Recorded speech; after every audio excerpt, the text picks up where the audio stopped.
Père et sommes très heureux de nous retrouver ici avec la famille d'Hawaï,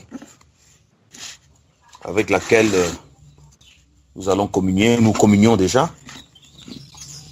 Et aujourd'hui, par la grâce de notre Père, nous allons partager sur un thème qui est tout aussi fondamental et capital que tous les autres thèmes, les points que nous avons déjà développés, dans l'objectif de nous instruire, de nous avertir, de nous corriger, de nous fortifier, de nous encourager dans la marche que nous avons choisi de mener ensemble. Amen. Amen. Et si nous pouvons donner un thème pour utiliser le langage des hommes, parce que le cœur du message de Dieu, c'est le Christ. Maintenant, si nous pouvons formuler un thème pour encadrer tout ce que nous allons exprimer, nous dirons la Pâque que Dieu agrée, victoire sur la vengeance.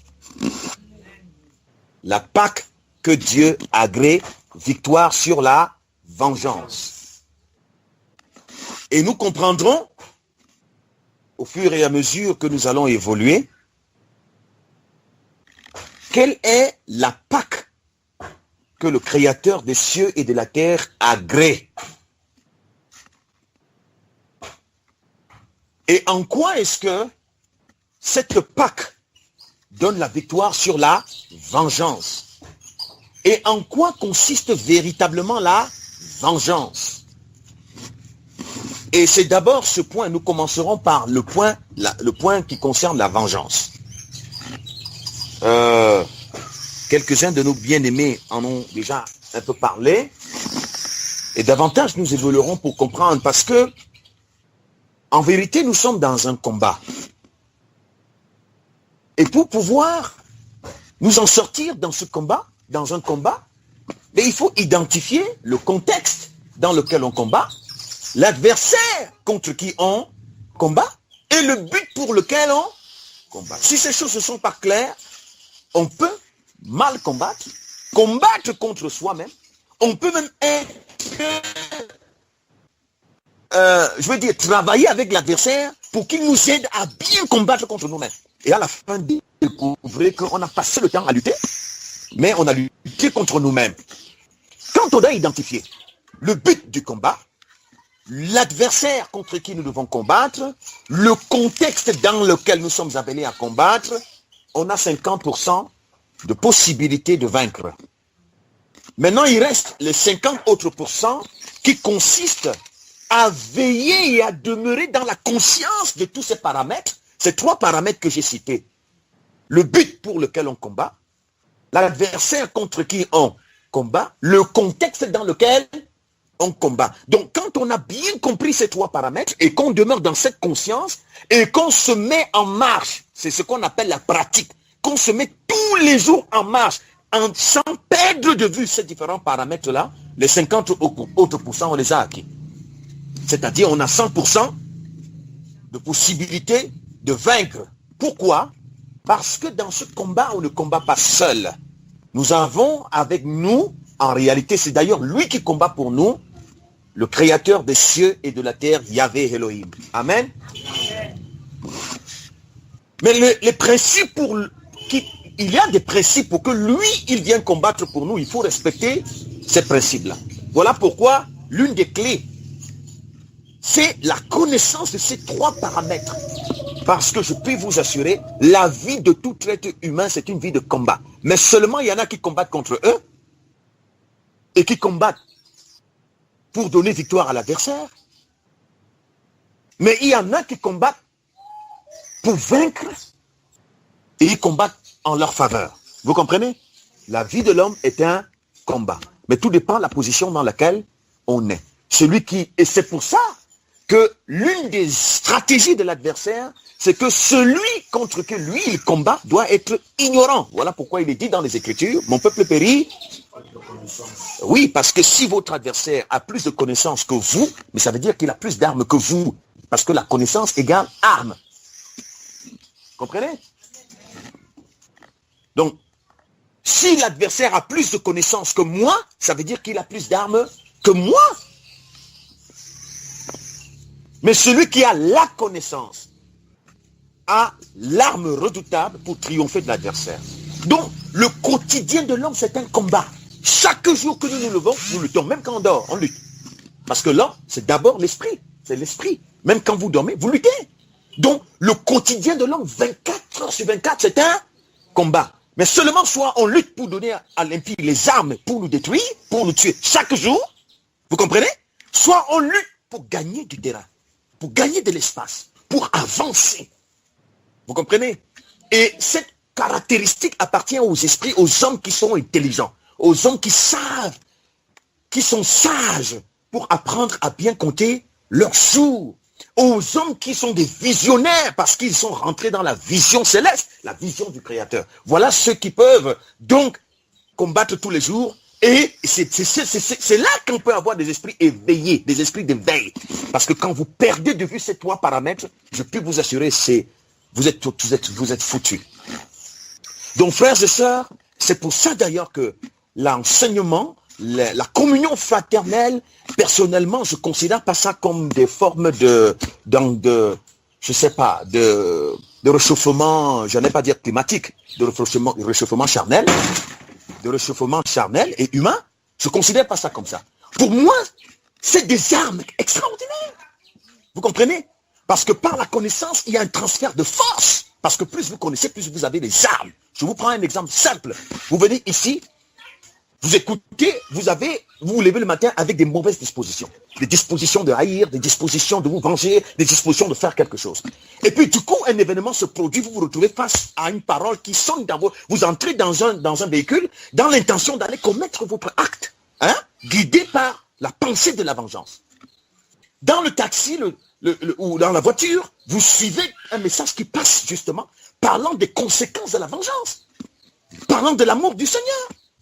Mais quand vous partiez, vous étiez un support, vous étiez déjà un support entre les mains de la vengeance. Vous étiez déjà acquis.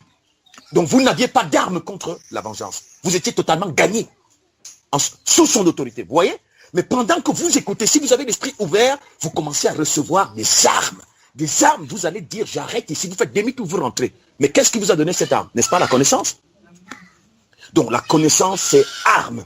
Plus on est déconnecté. C'est pour ça que pour affaiblir un combattant, il faut l'éloigner de la connaissance. Vous comprenez? Pour affaiblir un combattant, il faut l'éloigner de la connaissance. Ça veut dire que plus, ma soeur, mon frère, on est déconnecté, on est loin de la parole qui ne retentit plus dans notre esprit, plus d'autres choses vont venir. Ces autres choses, ça s'appelle le raisonnement. Une foule de docteurs viennent et on vous vide, et on vous vide. Et puis après, quand les événements arrivent, vous allez manifester les choses qu'on vous impose de manifester. Vous comprenez? Les choses que le méchant vous impose de faire, vous allez le faire. Pourquoi? Vous n'avez pas d'armes. Et c'est pour ça que pour garder un peuple dans la manipulation, il faut lui donner une fausse connaissance. Et il faut qu'il se définisse et qu'il se réalise à partir de la fausse connaissance. Et la source de la fausse connaissance, c'est le raisonneur. C'est le raisonneur. Parce qu'en dehors de la vraie connaissance, le reste là, c'est le raisonnement. Vous comprenez? Le raisonnement.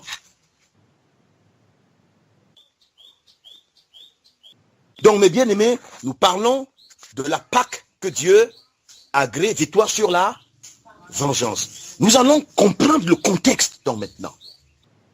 Et en même temps, davantage nous rappeler, parce que pour plusieurs c'est un rappel, mais comme je dis, il est important que ce rappel soit fait. Parce que comme je dis, c'est pour ça que le rappel est nécessaire.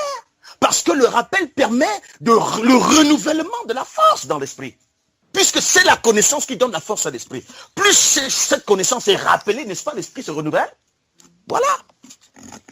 Et c'est pourquoi les esprits, les guerriers comme Pierre pouvaient dire, je ne cesserai pas de vous rappeler. Ils ne disaient pas. Et c'est pour ça que les gens inintelligents vont vous dire, ah, moi j'ai déjà entendu ça, je connais. Vous n'avez rien compris. Quand on est dans ce langage, ça veut dire qu'on n'a rien compris. Vous savez, les grands satanistes dans le monde ont des choses qu'ils écoutent, ils passent autant à écouter. C'est-à-dire, ils ont des musiques, par exemple, qu'ils écoutent.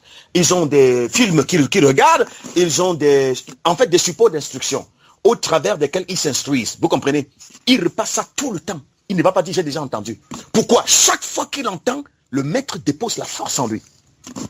Vous n'allez pas entendre ces gens dire, moi j'ai déjà entendu ça, on le dit tous les jours, tous les jours. Non, il dit tous les jours, j'ai besoin que ça retentisse dans mon esprit tous les jours. Pourquoi? Parce que pour moi, c'est pas qu'information. Pour moi, c'est force. C'est renouvellement de ma force, de la force en moi. Amen. Mais en réalité, est-ce que franchement, les grands satanistes sont plus intelligents parce que leur maître, celui qui les inspire, c'est la créature. Est-ce qu'ils devraient être plus intelligents que ceux qui sont inspirés par le Créateur? Ah non.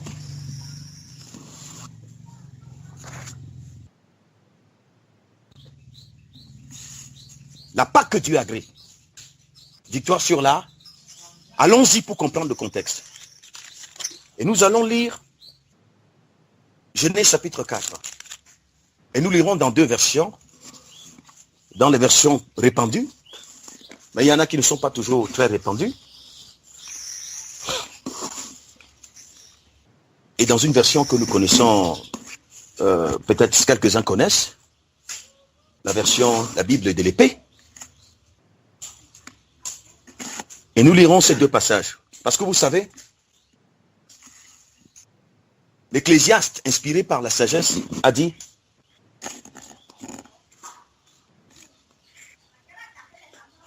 ce qui est, c'est ce qui a été. Hein? Ce qui se fait, c'est ce qui s'est fait. Et Yahvé ramène ce qui est passé. Et il a dit, il n'y a rien de nouveau sous le soleil. C'est-à-dire de génération en génération, c'est les trois contextes. Le combat, le contexte du combat. Avec, peut-être le contexte peut changer de forme, mais le forme reste le même. L'adversaire reste le même. Le but de la bataille reste le même. Donc ça ne change pas en réalité. Hein? Mais la forme va changer parce que, par exemple, ici nous sommes à Hawaï, peut-être d'ici 500 ans. Si nous vivons encore 500 ans, peut-être qu'on n'en a plus que 3, 4, 5, 6, 10, ça relève de la souveraineté du Créateur. Voilà, hein? C'est lui qui exécute ses desseins, n'est-ce pas? Alors, il y a peut-être il y a 1000 ans, ça s'appelait pas Hawaï ici. Peut-être ça s'appelait Carrefour.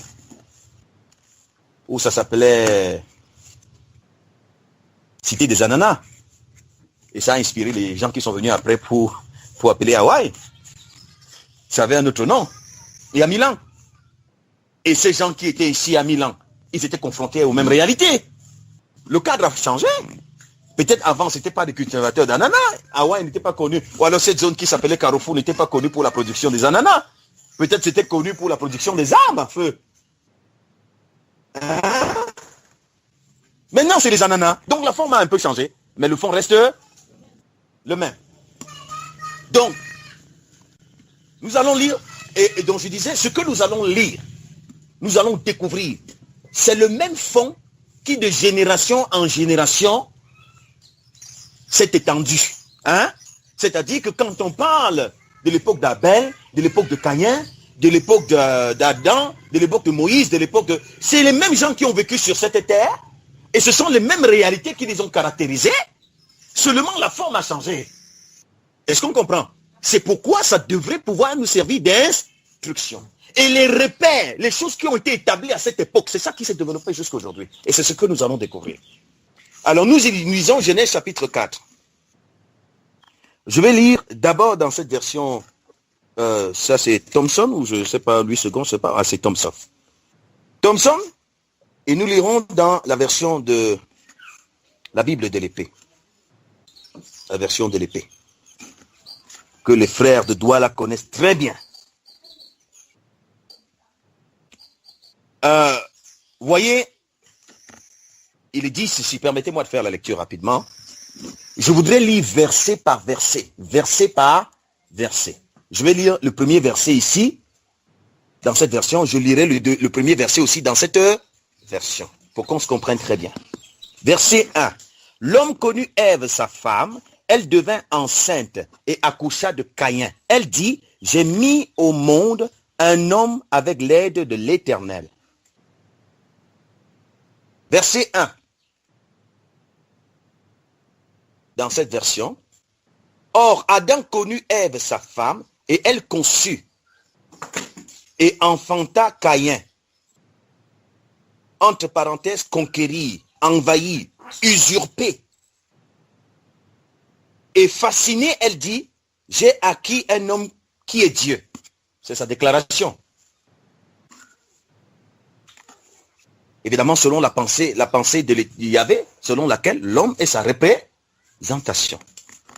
Verset 2 dans la version Thompson. Elle accoucha encore de son frère Abel. Abel devint berger, de petit bétail et Caïn cultivateur. Verset 2 dans la version de la Bible expliquée. Elle enfanta encore son frère Abel qu'elle considérait insignifiant. Et Abel, entre parenthèses, renoncement, soumission, abaissement, dirigeait la conversion des êtres vivants, mais Caïn gardait les hommes sous l'esclavage. Ici, on nous dit que Abel était berger, Caïn était cultivateur. C'est deux fonctions symboliques. Dans cette version, on dit Abel était dirigeant, il dirigeait la conversion des êtres vivants. C'est ça, berger. D'accord? Abel dirigeait la conversion des êtres vivants. Et on dit Caïn était cultivateur, laboureur. Et aussi on dit Caïn gardait les hommes sous l'esclavage. Parce que la pensée d'Abel était orientée vers Yahvé. Était attachée à l'éternel. La pensée de Caïn était attachée à la poussière. Il était à la recherche du produit du sol. Lui, Abel, il n'était pas à la recherche du produit du sol. Il était à la recherche du produit de la vie. Vous comprenez?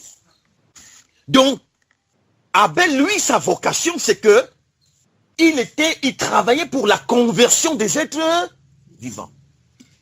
Caïn, lui, il travaillait pour garder les hommes sous l'esclavage. Est-ce qu'on comprend ça bien? Nous évoluons au verset 3. Au bout d'un certain temps, Caïn apporta des fruits du sol comme offrande à l'Éternel. Verset 3, dans cette version. Or, au bout de quelque temps, Caïn proposa la délivrance des hommes en offrande à l'Éternel. On va bien comprendre, hein? Ici, on dit que Caïn a fait quoi? Au bout d'un certain temps, Caïn apporta des fruits du sol comme offrande à l'Éternel. Ici, on dit, au bout d'un certain temps, Caïn proposa la délivrance des hommes en offrande à l'Éternel. Verset 4.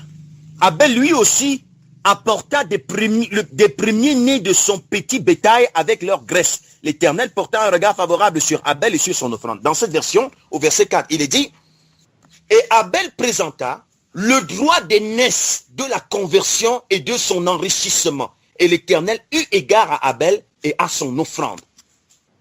Je reprends. Verset 4. Et Abel présenta le droit d'aînesse de la conversion. Vous comprenez? Regardez. La vocation quotidienne de Caïn, c'est d'enfermer les hommes sous l'esclavage.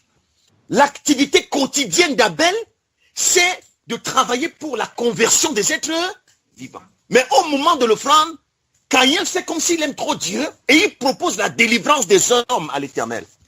Vous comprenez? L'Éternel va lui dire, tu veux délivrer les hommes alors que toi-même, tous les jours, tu es prisonnier et tu travailles pour les enterrer. Est-ce que vous comprenez? C'est-à-dire, c'est exactement ce que les gens font, c'est-à-dire, chaque jour, on vit pour tuer les hommes, et puis un dimanche, on se lève, on dit, Yahvé, bon, on commence à chanter, et on prend la Bible. Vous voyez un peu ce que je veux dire? C'est cette image-là. C'est-à-dire, chaque jour, on passe le temps à tuer les hommes, et puis un jour, et puis un dimanche, on vient, on s'assoit, après, je peux vous prêcher l'évangile, pour faire comme si je veux travailler pour la délivrance des hommes.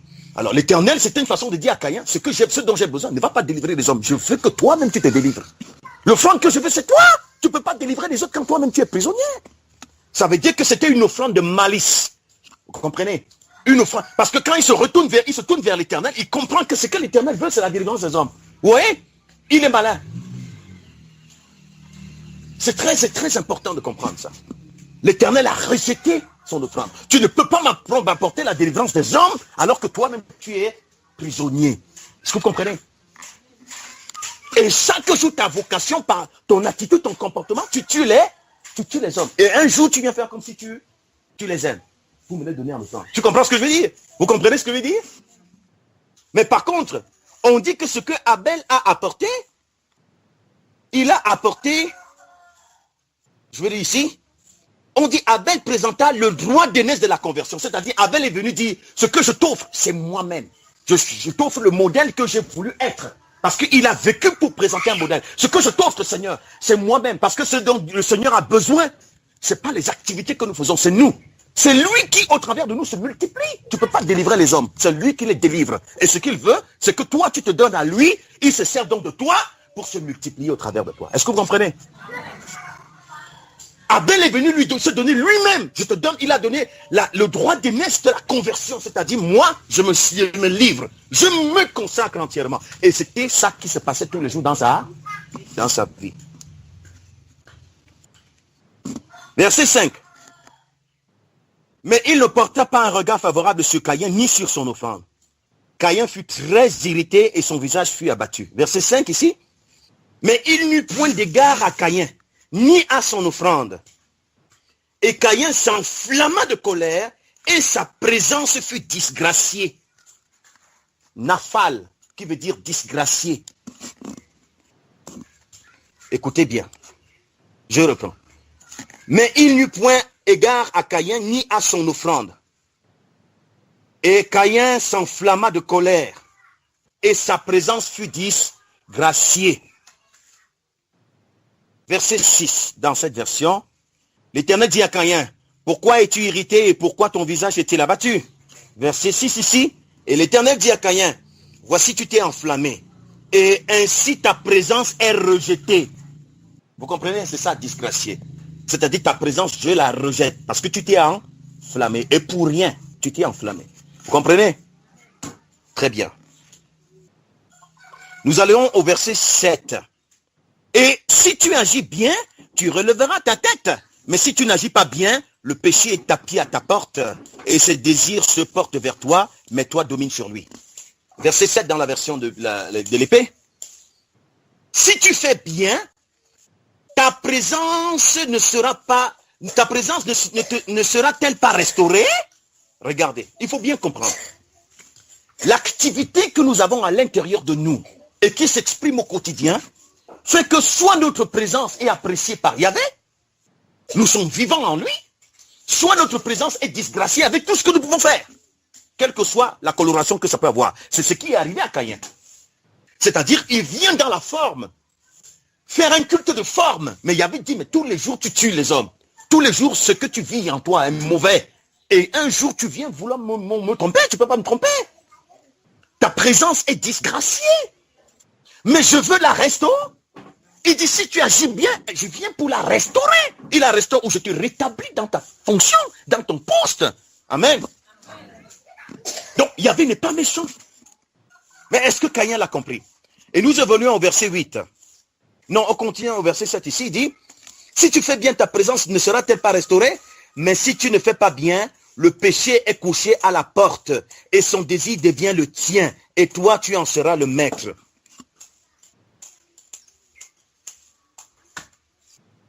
Verset 8.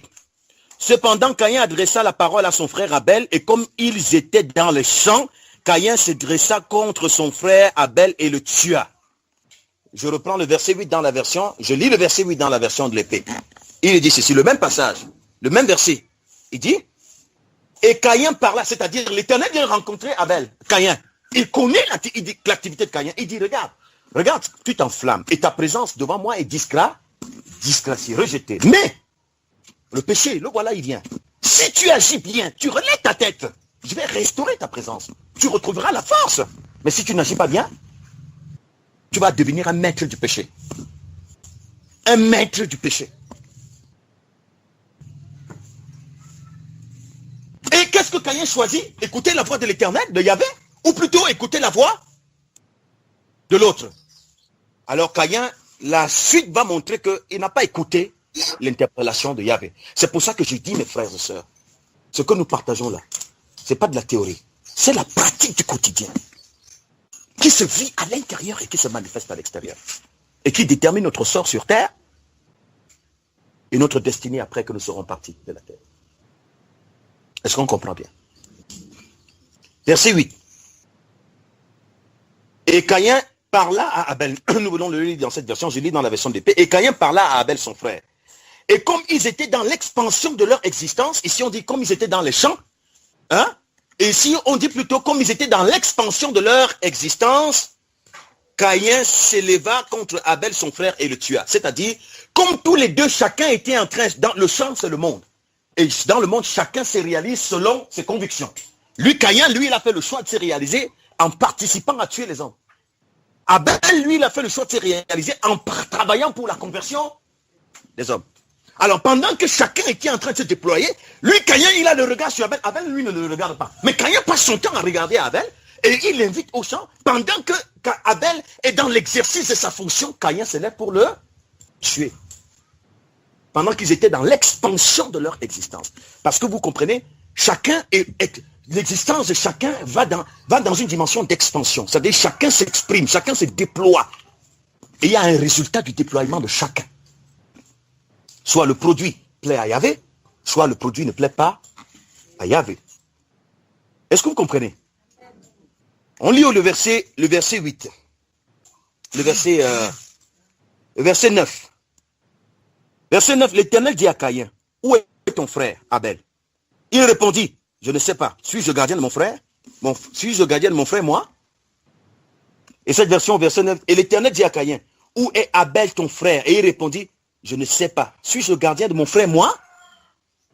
Je me demande pourquoi. C'est son problème. Il ne sait pas où il est. Chacun cherche sa fille. Chacun fait ce qu'il veut. Pourquoi l'Éternel demande à Caïn, où est ton frère? Parce que chacun est responsable de son prochain. Amen. Et parce que Yahvé sait que Caïn l'a tué. Caïn a tué Abel. Mais je dis même tué dans le cœur. Parce que c'est une question que Yahvé peut poser à chacun de nous. Pendant qu'il me voit dans mon activité en train de détruire le frère Trio dans mon esprit, vraiment en train de détruire, il vient me dire, mais où est ton frère? C'est-à-dire, tu l'as livré à qui? Tu en as fait quoi du pasteur Trio? Où est-il? Ah, bon, est-ce que moi j'ai quoi faire? Tu sais où il est? Tu l'as livré. Et tu dois être le protecteur de ton frère. Mais qu'est-ce que tu en as fait? Je te vois en train de le livrer à Satan. En train de le détruire. Vous comprenez ça? Bon, la supplication, c'est que ces réalités spirituelles vraiment soient tellement réelles dans nos esprits. Parce que c'est notre vie au quotidien. Si on pouvait mettre nos vies sur un écran, on verrait que c'est ça. Maintenant, soit dans le bon sens, soit dans le mauvais sens. Selon notre position. Est-ce qu'on comprend? Où est-il? Je suis le gardien de mon frère, moi. Verset 10. Alors Dieu dit à Caïn, qu'as-tu fait? La voix du sang de ton frère crie du sol jusqu'à moi. Et ici on dit, et l'Éternel dit, qu'as-tu fait? La voix du sang de ton frère crie de la terre jusqu'à moi. C'est-à-dire la terre même rend témoignage contre toi. Même si tu caches, la terre même parle. Que je suis témoin, il a tué son frère. Verset 11. Maintenant tu seras maudit loin du sol qui a ouvert sa bouche pour recevoir de ta main le sang de ton frère. Verset 11 ici. Et maintenant tu seras exilé de la terre qui a ouvert sa bouche pour recevoir de ta main le sang de ton frère. Verset 12. Quand tu cultiveras le sol, il ne te donnera plus sa richesse, tu seras errant et tremblant sur la terre. Verset 12 ici. Quand tu exploiteras la terre, elle ne te rendra plus son fruit, tu seras vagabond et fugitif de la terre. Verset 13. Caïn dit à l'Éternel, le poids de ma faute est trop grand pour être supporté. Ici, verset 13. Et Caïn dit à l'Éternel, ma peine est trop grande pour être supportée. Alors, verset 14. Tu me chasses aujourd'hui loin du sol, tu me chasses aujourd'hui loin du sol arable. Je devrais me cacher loin de ta face, je serai errant et tremblant sur la terre, et si quelqu'un me trouve, il me tuera. Nous lisons le verset 14 ici. Voici, tu m'as chassé aujourd'hui de la présence de l'homme. Écoutez, tu m'as chassé aujourd'hui de la présence de l'homme. Et je serai soustrait devant ta présence. Et je serai vagabond et fugitif de la terre. Et il arrivera que quiconque me trouvera me tuera. Parce que le souci de Caïn, c'est que même comme tu m'as chassé, ma seule crainte maintenant, c'est que comme tu m'as chassé, on va me tuer. L'Éternel a dit, si c'est ta peur, si ta crainte ta crainte est qu'on va te tuer parce que tu ne penses toujours qu'à tes intérêts. Tu m'as chassé, mais maintenant on risque de me tuer. L'Éternel dit, je vais te garantir que personne ne va te tuer. Pour dire que tu vas faire ce que tu as résolu de faire, comme le Christ a dit à Judas, ce que tu as résolu de faire, fais-le. Pour dire à Caïn, tu as choisi, je suis venu te rencontrer, je t'ai proposé la repentance, le retour à moi, mais tu as choisi de servir le diable. Fais-le. Amen. Verset 15. L'Éternel lui dit, si quelqu'un tue Caïn, on le vengera 7 fois. Et l'Éternel mit un signe sur Caïn pour que ceux qui le trouveraient ne le frappent pas. Comme pour lui dire, tu as la garantie. Donc si c'était ça la peur, n'aie plus peur, personne ne va te faire du mal. Va faire ce que tu as résolu de faire. 15. Et l'Éternel lui dit, c'est pourquoi si quelqu'un tue Caïn, Caïn sera vengé 7 fois. Et l'Éternel mit à Caïn une marque prodigieuse afin que quiconque le trouverait ne le tuât point. Verset 16. On est déjà presque arrivé parce qu'on a terminé au verset 17. On va s'arrêter là au verset 17. Verset 16. Puis Caïn sortit de la présence de l'Éternel. Caïn a fait quoi? Caïn sortit de la présence de l'Éternel et partit habiter dans la terre de Nod à l'est de l'Oran, à l'est de l'Éden. Suivez ceci, le même verset dans cette version. Alors Caïn renonça à la présence de l'Éternel. Caïn renonça à la présence de l'Éternel et habita dans l'astre errant de Nod, entre parenthèses, erré planète, et s'éleva contre la grâce de Dieu. Caïn renonça à la présence de l'Éternel et il est allé dans l'astre errant. Et vous savez qui est appelé? C'est le diable. Quand vous sortez de la présence de l'Éternel, vous ne pouvez pas rester dans un univers seul. Vous allez entrer dans l'astre errant. Parce que s'il y avait à une présence, l'astre errant en a aussi en tant qu'usurpateur et imposteur. Est-ce qu'on comprend? Parce que la présence de l'Éternel corrige. La présence de l'Éternel n'approuve pas tout ce qui est contraire à lui. La présence de l'Éternel te reprend. La présence de l'Éternel t'instruit. La présence de l'Éternel t'empêche de te faire ce que tu voulais faire parce qu'il estime que c'est mauvais. Alors quand on veut faire quand même, qu'est-ce qu'on fait? Il sort de la présence, il renonce à cette présence qui juge trop, qui menace trop, qui interpelle trop, qui ne comprend pas, qui ne donne pas la possibilité du raisonnement pour entrer dans la présence de l'astre, errant, c'est-à-dire dans la présence du diable, pour bien alors accomplir ses désirs. Vous comprenez? Il a renoncé à la présence de l'Éternel, il est entré dans celle de l'astre errant, et donc c'est ce que veut dire Nod. Nod, c'est ça, présence de l'astre errant.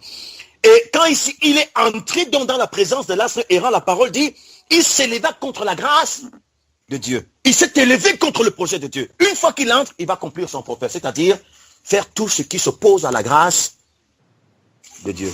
Est-ce qu'on comprend? Non, on va davantage comprendre. Verset 17. Voici le dernier verset de ce passage. Caïn connut sa femme. Elle devint enceinte et accoucha de Enoch. Il bâtit ensuite une ville et donna à cette ville le nom de son fils Enoch. Rappelons une chose. Caïn est dans la présence de qui? Caïn est dans la présence de qui? L'astre errant. Qui est? Et parce qu'il a fait comment? Il a à la présence de... Maintenant, une fois qu'il est dans la présence de l'astre errant, il va connaître sa femme. Mais la version-ci dit la même chose, mais sous d'autres formes. Verset 17.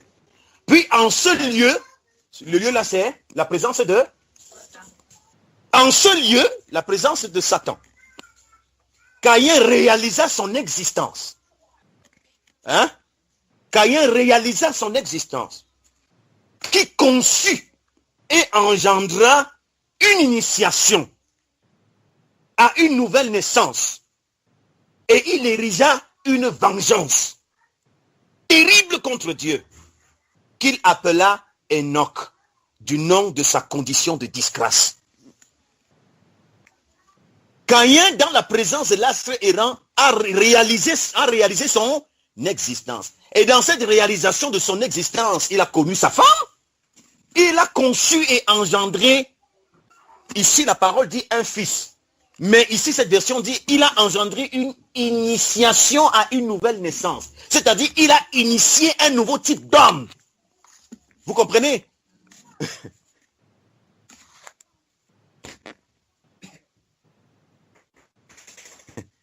Un nouveau type d'homme. C'est-à-dire la marque déposée du diable. Par rapport à la première naturelle qui ne connaissait pas le péché, il a Il a été l'auteur d'une nouvelle, il a initié une nouvelle forme d'homme. C'est lui l'initiateur, vous comprenez?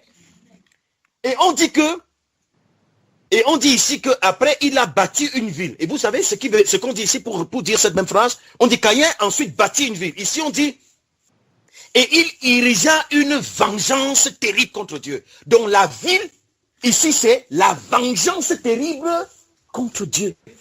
C'est ça la ville. Et il appelait cette vengeance Enoch, qui est du nom de la condition de sa disgrâce. Parce que le fils qui naît de moi est le reflet de ce que je suis. Enoch qui veut dire initiation. Vous comprenez?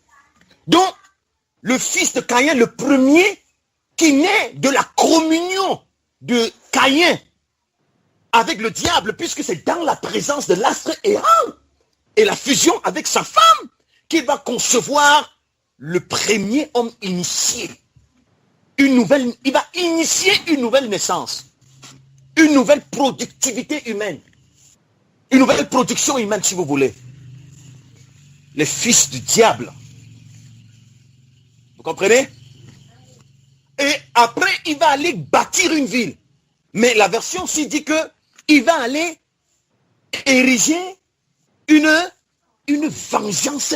On ne dit même pas seulement vengeance. Une vengeance terrible contre Dieu. Donc, la ville, quand on parle de la ville, la conception de la ville telle que nous l'avons aujourd'hui, le premier architecte constructeur de la ville, c'est qui? C'est Caïn. Mais dans l'idée de la construction de la ville, c'était d'édifier quoi? Une vengeance terrible. Bon, arrête, il faut comprendre. Cette vengeance vient d'où? Cette vengeance vient du fait que Yahvé, vous comprenez, nous a prédestinés à un héritage extraordinaire, appelé royaume des cieux. Vous comprenez?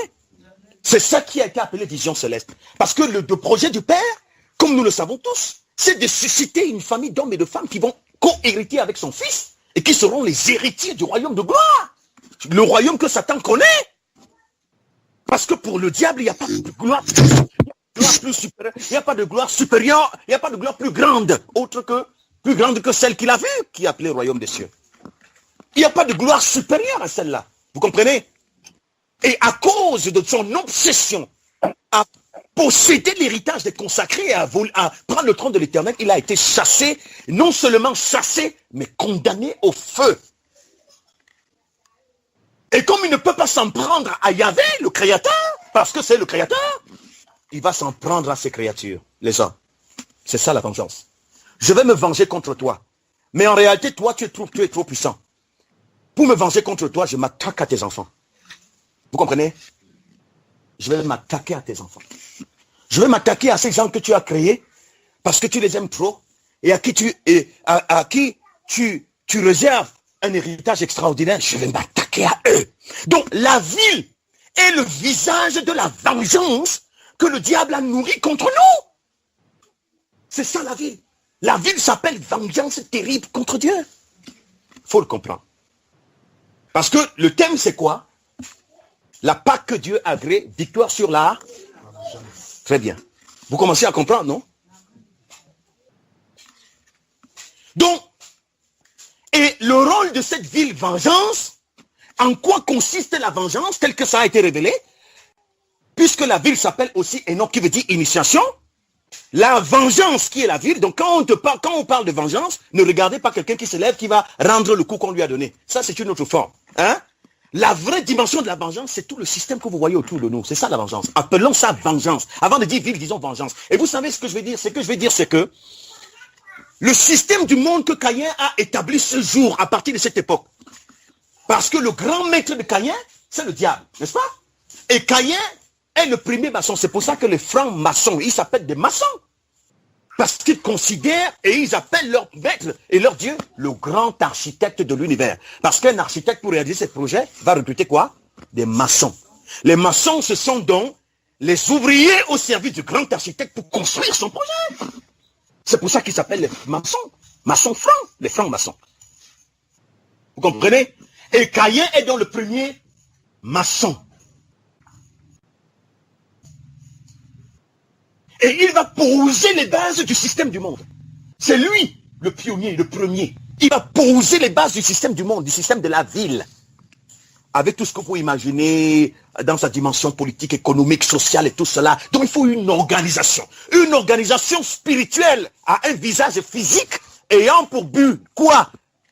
L'initiation, le projet de la vengeance, c'est initier les hommes à une nouvelle naissance, à une nouvelle humanité. Initier les hommes à un nouveau mode de vie. Qu'est-ce que quand il y avait, regarde les hommes, il dit j'ai mal. Oh, il y avait n'est pas un homme, heureusement. Parce que si tu veux faire du mal à un homme, va toucher ses enfants. Et va dresser ses enfants contre lui. Tu as touché son cœur. N'est-ce pas? Si tu vas travailler pour dresser les enfants d'un homme contre lui, tu l'as tué. Il n'existe plus. Il est foutu. Parce qu'il n'a plus d'avenir. Parce que ce sont les enfants qui pérennisent le nom d'un homme. Si tu n'as plus d'enfants, c'est fini pour ta race. Hein? Bah oui. Parce que si j'épouse une femme, c'est une image, hein, c'est pas pour dire que quand on n'a pas d'enfant, c'est un problème. C'est une image. Si j'épouse une femme, moi je m'appelle Jacques ou je m'appelle Monsieur Onana, et puis elle va prendre le nom d'Onana, et puis on n'a pas d'enfant. Dès qu'elle et moi, on meurt, c'est fini avec les Onana. C'est pas ça? J'ai bien envie d'avoir un Onana Junior, un Senior, premier Crio, deuxième Crio, troisième Crio, quatrième Crio, même si tu veux même jusqu'à 12e Crio. Ce n'est pas ce que je dis aux frères de faire. Au pasteur. Vous comprenez? Donc, il doit s'attaquer aux hommes tirés de ses entrailles et destinés à hériter de la gloire. Donc, écoutons-nous très bien. La ville que Caïn a initiée en tant que premier maçon du grand architecte de l'univers tel qu'ils l'ont baptisé, qui est le diable, cette ville est le produit de la vengeance. S'appelle vengeance. Et son autre nom, c'est initiation. Et le rôle de la ville, c'est d'initier les hommes à un mode de vie, une façon de vivre qui déplaît totalement à leur créateur. Totalement à leur créateur. C'est ça la vengeance. Afin que ces hommes-là, qui selon le cœur de Dieu, sont l'élus du cœur de Dieu, qui sont l'élus du cœur de Dieu, que ces hommes, au lieu d'entrer dans la glorieuse éternité, aille le rejoindre au feu. Voilà le rôle de la ville. Et cette ville qui a commencé à être mise sur pied, ce système avec Caïn, c'est ça qui s'est développé et qui est devenu ce que nous avons aujourd'hui. Enoch, la ville, la vengeance. Vous comprenez? Donc en réalité, la structure dans laquelle nous sommes aujourd'hui n'a pas commencé quand Caïn. Nous sommes seulement dans une forme évoluée de la ville. Vous comprenez? Donc le monde actuel, c'est une grande ville qui est une somme de nations. On a le Cameroun, on a la France, mais tout ça c'est la ville. Même Hawaï fait partie de cette ville. Parce que ville, on ne veut pas dire beau bâtiment. Vous comprenez? Donc l'idée de la ville, vengeance terrible contre Dieu, englobe tout. Toutes les nations. Est-ce qu'on comprend? Toutes les nations. Voilà pourquoi la nation d'Israël que Yahvé a choisi devait se construire en dehors du modèle de la ville. Est-ce qu'on se comprend, frères et sœurs? La nation d'Israël, le Père, il met Israël, le peuple choisi par lui, il met ce peuple en garde contre les coutumes des nations. N'imite pas cette conception de la vie. Il ne faut pas imiter ça. Parce que cette conception-là, c'est la vengeance terrible contre moi. Et qui s'applique sur vous. Sommes-nous ensemble? Amen.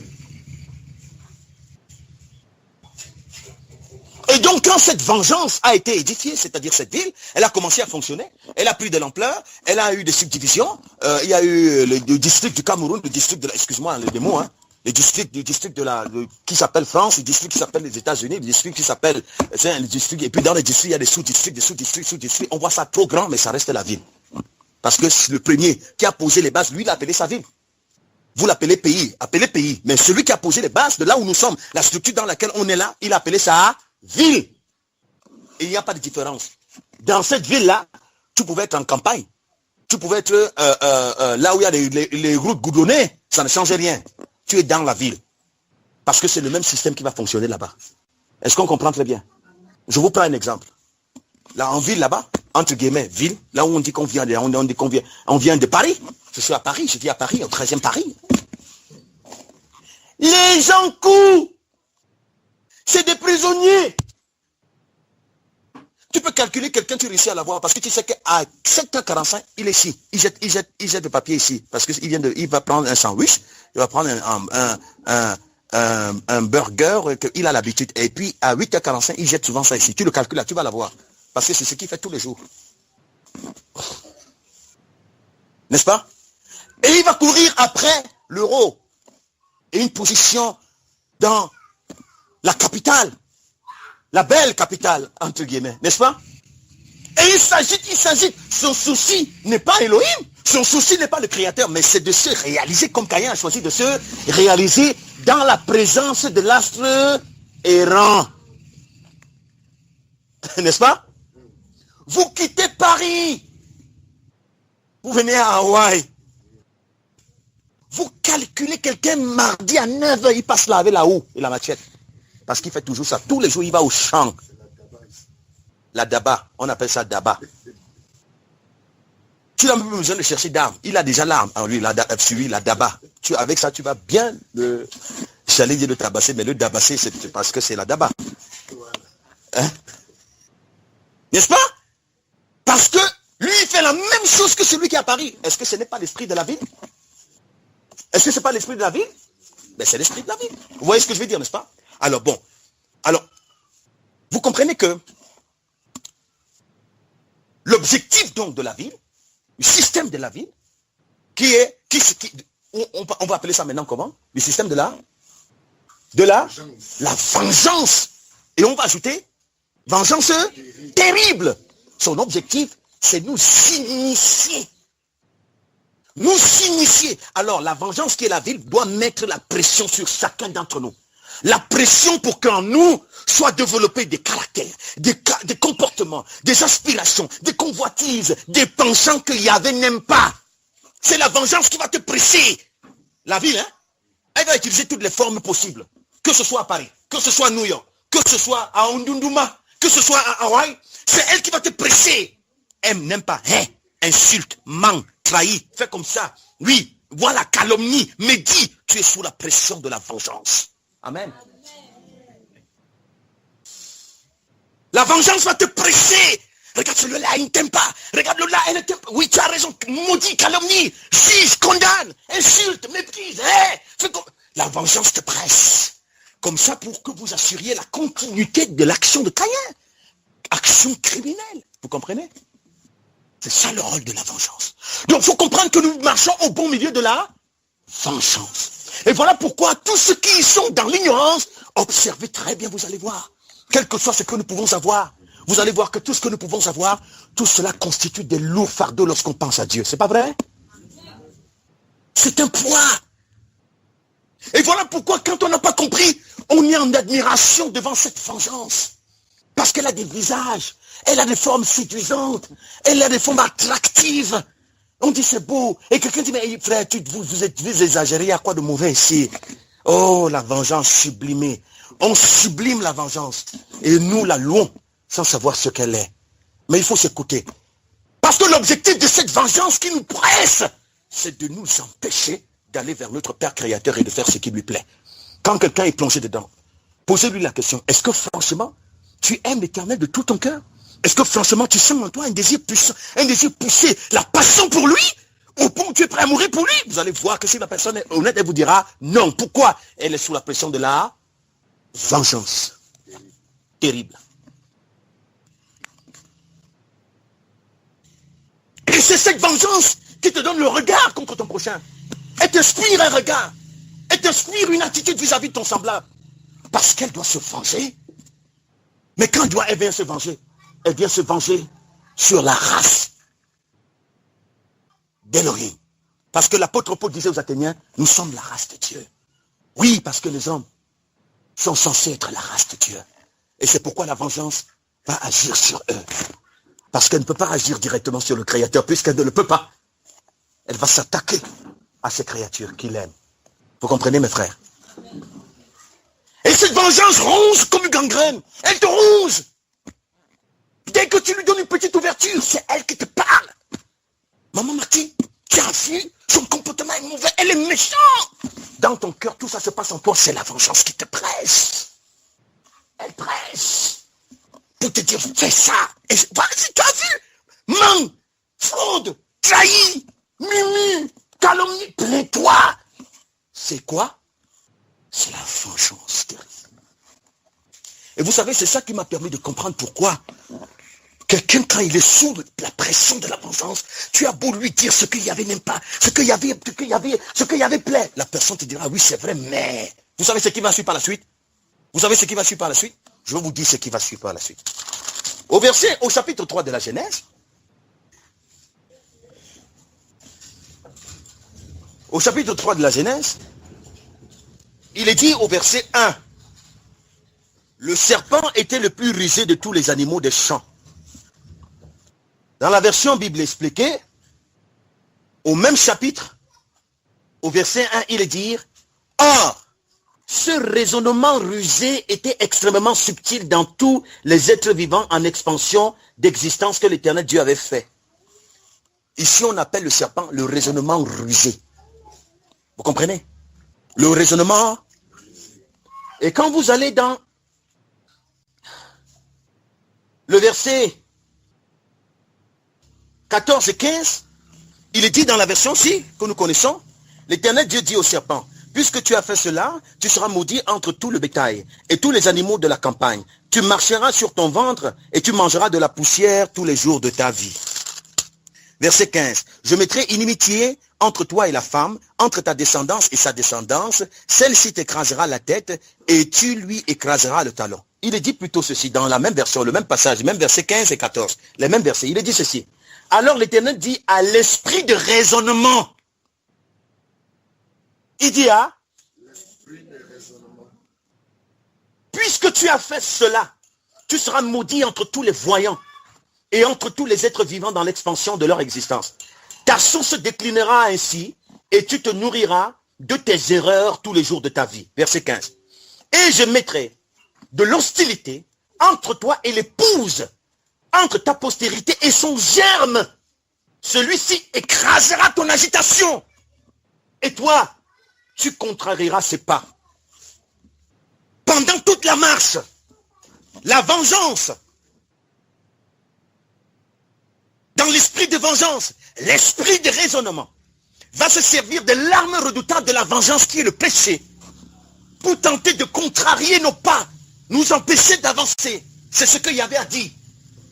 Il sera là, cet esprit de raisonnement. Mais l'épouse, par le germe qui est le Messie, va écraser ton agitation. Amen.